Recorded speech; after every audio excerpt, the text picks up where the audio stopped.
Helene. 1 year later, the Asheville Buncombe Community Christian Ministry has run a transitional shelter for homeless veterans for decades now. Helene ripped through their property, forcing veterans to find shelter somewhere else. Well, now, a year later, a lot of progress has been made, not just in Buncombe County, but across western North Carolina. But even still, the work is far from over. That property we just mentioned still has a long way to go, and our Natisha Lance went to Asheville to see how the organization has adapted and when the doors may reopen. Her story is all new at 6. I want to cry when I look at it. I was here directly after the storm. Picnic tables that were in the courtyard were inside of the main building. Items inside of the main building were out in the courtyard. Overgrown landscaping and wildflowers show how long it's been since the Veterans Restoration Quarters in Asheville has been touched.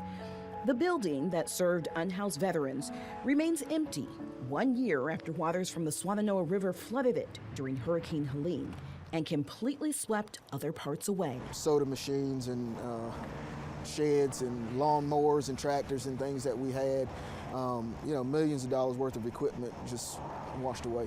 But remarkably, everyone inside the building made it out safely. More than 250 people evacuated on buses as Helene tore its way across western North Carolina. By the time the buses were taking the final folks away, the water was about 1.5 feet and it was already in the main building and on the roads. Pictures of the aftermath tell the story, inside and outside. All of this was covered in mud, but has since been cleaned, scraped, and pressure washed. The work of Team Rubicon, a veteran-led humanitarian organization that also gutted the inside of the building, leaving residents of the building with no place to go.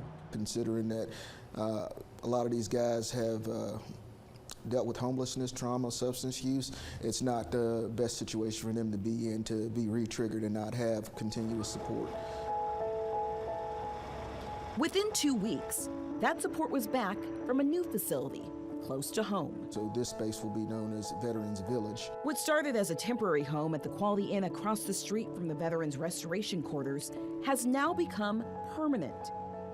The Asheville Buncombe County Community Christian Ministry, which runs the VRQ, acquired it after the storm. That's kind of a blessing in disguise a little bit, because you acquired a new space that allows you to expand your program. Yes, very much so. The long-term goal is 134 units of permanent supportive housing and affordable housing for veterans. It won't replace the other facility, which will focus on transitional housing, but it will expand the program that serves veterans in need. Good morning. Michael Mariah works the front desk at Veterans Village. He served in the Army during Operation Desert Storm before he says he was discharged for an injury. He's received services from Asheville Buncombe County Christian Ministry for about 20 years while working through issues of substance abuse and homelessness. What has it done for you? Oh, you have no idea.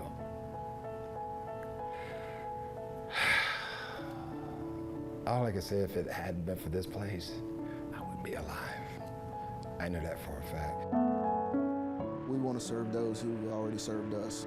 The timeline for reopening the Veterans Restoration Quarters is likely years away and is estimated to cost at least $13 million. The team is hopeful by the time the rebuild is done, it will feel like a brand new building with more beds to help more veterans in need.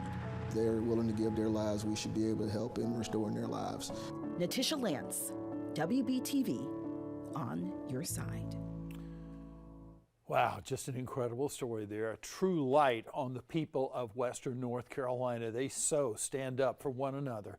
You can stay with WBTV for continuing coverage as we mark 1 year since Helene.